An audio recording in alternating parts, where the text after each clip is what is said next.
Kali Tribune. As this podcast is being made just a little more than a day before Christmas, it will have a Christmassy subject, let's say. So there we'll try not to talk about all those negative and downright bad things we tend to speak about a lot. We'll talk about something more concrete and something more optimistic. We'll talk about the notion of body in Christian tradition. Of course, do not expect, as this will be a short one, do not expect an essay about the history of the metaphysics of body in Christianity, theology of body, and such things. This is not an attempt to give some abstract doctrines, but more like informally try to point out some peculiarities of the Christian spirit and Christian teaching, which I consider appropriate for this time of the year, because this is the time where we celebrate the embodiment or incorporation or emptying, that is to say, kenosis of God into human flesh. Now, one of the I would say discriments or main discriminating points between Christianity and metaphysical tradition that was abroad in the Mediterranean and Middle Eastern world of the time is this idea, this principle that Christianity brought about and revealed. That is to say, a certain sanctification of bodily qualities. Now, I say this in quite qualified way, because as most of us know, Christianity has this very strong ascetic aspect, in the sense of ascesis, discipline, spiritual discipline, where body has to be subdued to higher let's say, powers of human being.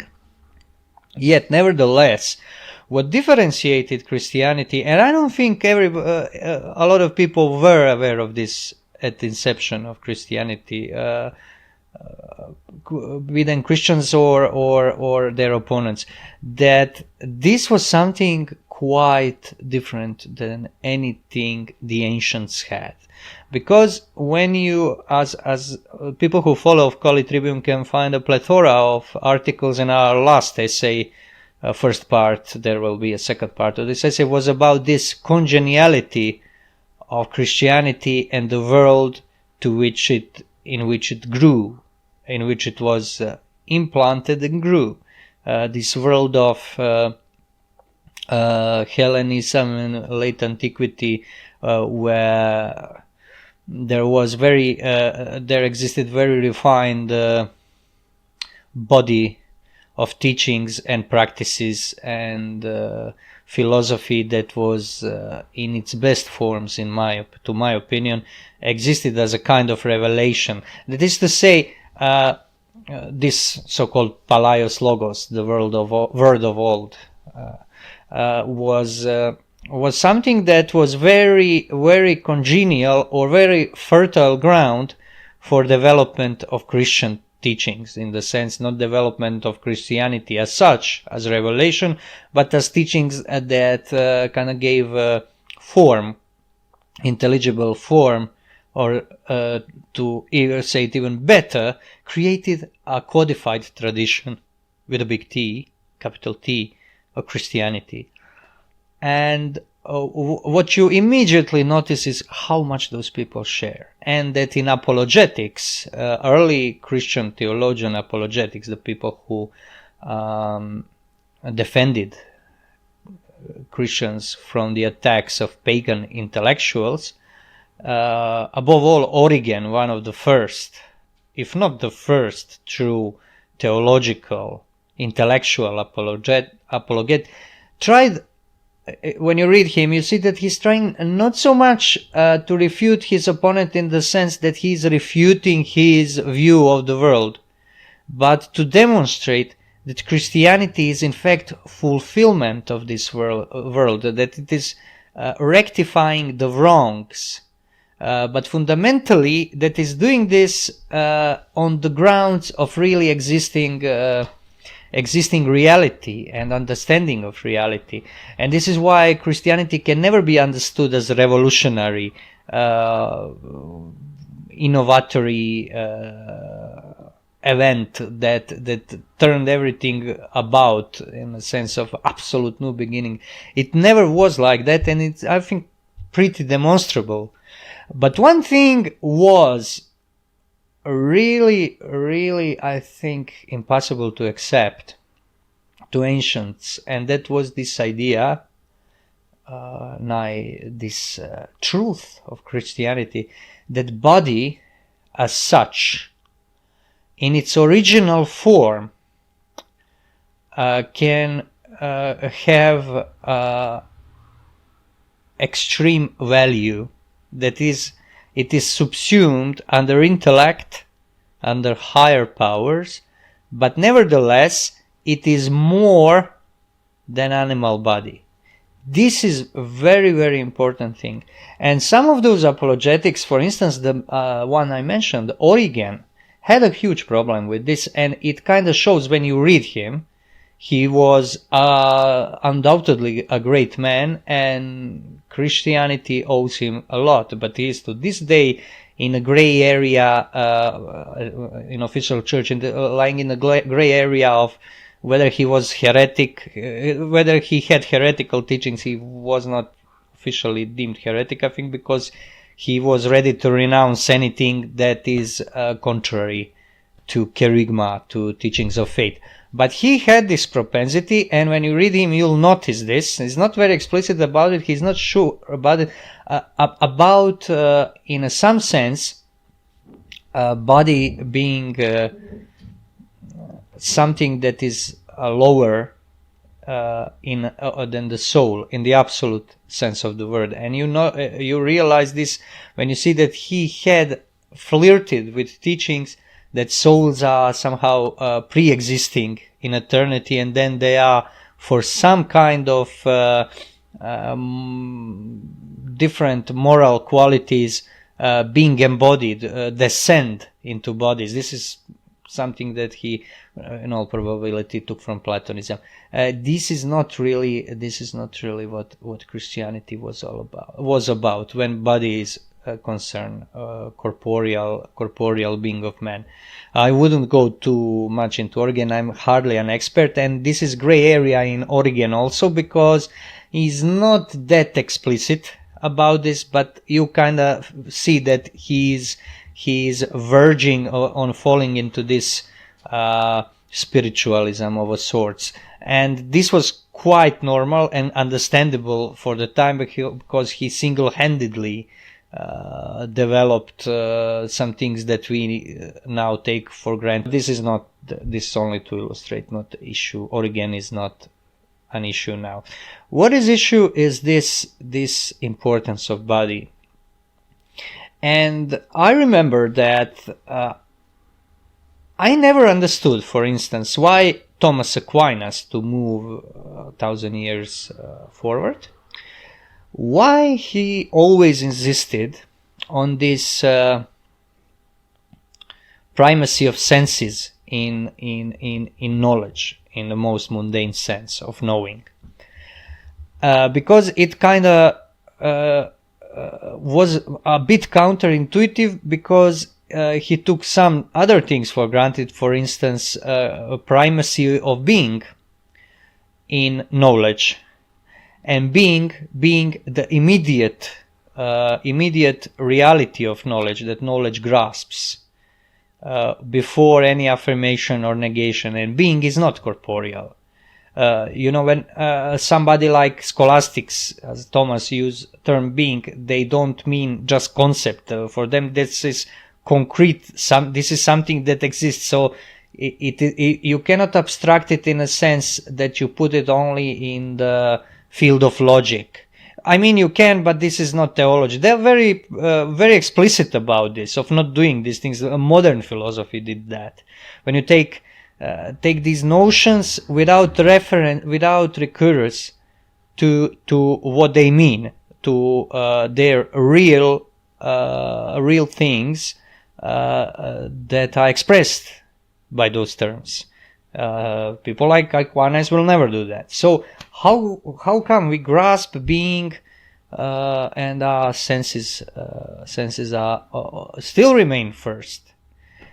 And then I started to realize what's the thing, and this is the very pronounced difference between this pagan philosophy or pagan tradition with capital T. I would say also is metaphysics of people like Aristotle or Plotinus or Proclus. This is something that you don't have in them. They couldn't fathom something like this, namely that in Christianity, original state of the body is not corruptible. Senses are not corruptible. The sensible sense experience is something different in our original state, that is before the fall, than the sense experience in this world. That is to say, that is darkened, as we would say, by sin. So it is not evil to have body. On the contrary, it's not only good, it is essential for human being. And this is why the senses are very different, very important in some theology. I think Aquinas was very profound in this. And this is the reason why somebody who really has high ambitions in acquiring knowledge, wanting to transcend, tends to be extremely irritated by him. But this is, I think, right thing to do, this kind of discipline, because it shows you this profound truth that you are very eager to skip. Because if this was not true, then the only thing that gives you only power that gives you a way of transcendence is the pure intellection or pure spirit or spiritual soul, whatever you want to call it, that there should be something higher than mind in humans that has to transcend, because body is impediment. But impediment in the sense that it is a sort of punishment on us, that it is, as Platonists would have it, that it is something that imprisons the soul, imprisons the spirit, and so on. The fact of the matter is that Christian notion of man is not does not accommodate this. This is a very interesting thing, and this is something that is very peculiar to Christianity. This is very, very important distinction. So when you have these Greek philosophies incorporated into Christian metaphysics, you have a danger of skipping this moment. And for instance, in Aquinas, this does not happen. In Origen, understandably, for the time that he lived in the 3rd to 4th century, he did fall into this pitfall few times, because it is so novel, it is almost too much, too hopeful and too good to be true, maybe. And it was very hard to accept for somebody who was educated in the best forms of Greek philosophy. But the whole essence is in this, because a restoration of the world that comes about with Christ's resurrection, that begins with his birth, him being conceived and him being born, as we will celebrate in a day or two. the very important part of this is the redemption of the bodily nature too, of the future understanding of future incorruptibility of body that is based on original incorruptibility of the body. This is very important, and this is, by the way, one of the reasons why you can never even try to reconcile Christianity with any kind of evolutionist metaphysics. You can reconcile maybe Platonism, although this is not really Platonism. I don't think the evolutionary thinking, that is the say thinking that you have first random particles, or that is random units that by accident form themselves into meaningful wholes. I think this idea is preposterous. I think it's logically impossible. But in Christianity especially, because in Christianity, in order for something to become incorruptible, it had to be incorruptible in its origin. This is very important, and this is why Christian thinking can never be revolutionary. Never. Because it never begins from the blank slate. Because the original act of being is good. And if this act is some being kind of slipped out of this act, kind of lost its purpose, what has to be done with it is that it be returned. And if this being is man, he has to be returned, body and soul, man and woman. This is very important. And it is very interesting to see how in Middle Ages they incorporated philosophy into this. And it is almost a perfect fit, if not perfect fit. And this is very interesting, this classical philosophy. Because, not in all cases, but I think in this case with this, let's say Aristotelian realist metaphysics, and when you incorporate this truth in it, it kind of starts to shine. It's kind of like all the missing links that you have constantly as all of the sudden pop up. Now, somebody can say, and a lot of people, including me when I was younger, would say that it was just all too convenient for Christians to try to convince the pagans that they are in fact fulfillment of their philosophy, of their metaphysical tradition. But the more you study it, as much without prejudice as you can, because everybody has them, of course, it really forces its logic upon you. You see this, there is something deeply true about this. And this has very important implications. Now, to put things on the street level, on everyday level, the treatment of body nowadays is anti-Christian. That is to say, the body is being discarded as it is being simultaneously celebrated to kingdom come. It is discarded as metaphysical given. It is discarded as essential principle of person, of human being. And you see this, for instance, in tattooing. That is to say, the epidemics of tattooing. In the more west you go, the more tattooing you see. Where you see, I remember when I was astonished, as we get a lot of tourists in my country, and when the last few years, seeing how people 70 years old, German, probably clerk by profession, some white collar grandpa, who is tattooed like somebody out of Red Hot Chili Peppers.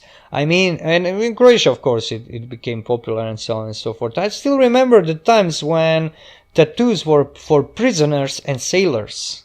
And not every sailor, and tattooed sailor, you can be sure that guy will never be a first mate or captain one day. Those were, well, those were people who were not very well respected as a profession. The tattooing was understood as a sign of savagery.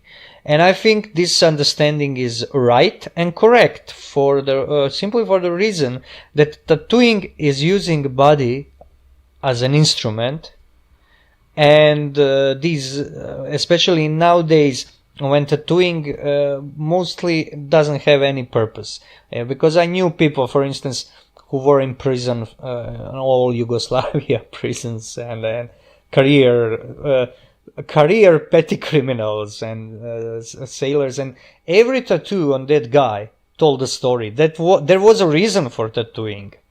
This is quite different, but still not good.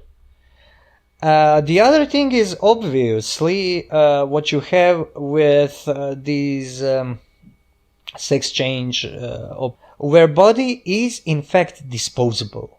And it is celebrated because everybody today wants to be beautiful, or even better to say sexy, because he can use his or her body to enjoy himself. All the while, ironically, completely identifying with the body, because nobody believes that there is something like soul. Even when he reflects on this, he doesn't ask himself with what he's reflecting in what. Body cannot do that. The brain cannot reflect into itself because it is a physical thing. It is just impossible. This is logically impossible. But that's the other story. Anyways, this is the very anti-Christian, I would say, notion, and it is you could say it is anti-pagan. If you think about Roman or Greek, ancient Roman or Greek, cultured Roman or Greek men, I think they would understand it much in the same way, but and which is very interesting. But not out of some clear teachings. Christianity has a clear teaching on this, because the very essence of it is the body is your constituent part, your constituent dimension or quality or mode. This is why we are no angels, after all. And there is reason why we are no angels. So people, there was a time where intellectuals tried to transcend the body, to live in some kind of pure intellectuality, which ends up with practically diabolism, demonism, because they're trying to not to be what they are. Very, very easy to deduce now this logical inference, but the content of this inference is hundreds of years of wrong-headed philosophical systems, like Descartes, for instance, maybe even Hegel to some extent, but we are talking now about our day and age, and because this is Christmas of the year 2019 of our Lord, and we have a certain different problems that nevertheless stem from these old problems where people followed great ideas. But people follow ideas now too, although I don't think they are aware of it. And these ideas have consequences. And we are living in the consequences of the modern ideas, of ideas that were very fresh and likable, maybe even in the 50s or 60s of this last century, but not anymore, because they are resolving into their consequences, and their consequences the solution. And one of the things dissolved is the metaphysical essence of body. Of course, you cannot dissolve it, you didn't create it, but you can fool yourself into being blind to it. So the body is, for Christianity, is a metaphysical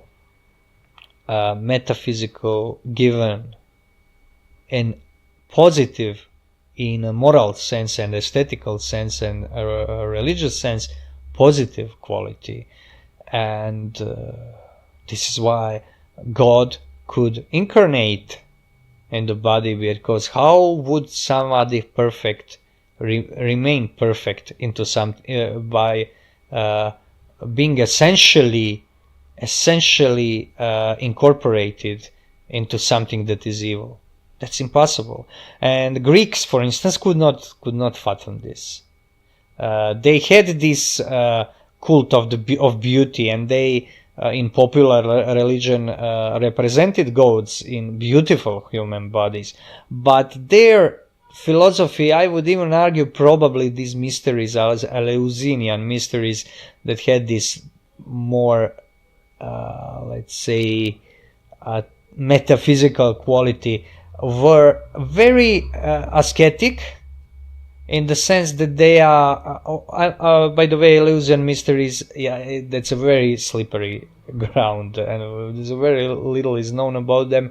But from those teachings that, for instance, Plato is alluding to, you kind of have this sense of that those were that they taught this immortality of soul and so on. And Plato usually does this in the context where he denigrates the body. I'm thinking about, for instance, dialogue Phaedon, where Socrates, the day the Socrates was executed, and his dialogue with his friends, dialogues on the immortality of the soul. Very interesting, beautiful, one of the most beautiful Plato's dialogues. But in Christianity, well, the situation is different. An individual body is sanctified in some sense, and finally, it is restored by the resurrection of Jesus. Of course, we won't go into preaching. I'm not a priest, but this is essential component of the thought of thinking of Christians, because there is such thing as Christian tradition. It requires thinking, not only that it's good to think for Christian, but it is required. I'm afraid it goes with territory. The same as your living requires a body, not only what is above body. And this is something that is very easy to forget. And as we see, it is being forgotten in our day and age a lot. That is to say, it is maybe not forgotten, but it is semi-consciously attacked to be destroyed, because people want to make themselves into instruments of their own desires. And this example of tattooing I just put forward, I think it's really quite relevant, because it is a prevalent thing. And this is something that just goes to show how anti-world it is to be Christian, especially today, and how paradoxical is that in the world where pornography is probably the most popular content on internet, there is in fact a denigration of body. And note in conclusion that postmodern thought, which is, I would say, the total antipode, not only of Christianity, but also of Greek metaphysics. Postmodern thought is, I think, something most akin to pornography in its understanding of human being. Because, for instance, for feminism, postmodern feminist theories, you'll always see this term bodies, because everything is identified by specific corporeal properties of bodies, what makes you a woman, what makes you a man, and so on and so forth.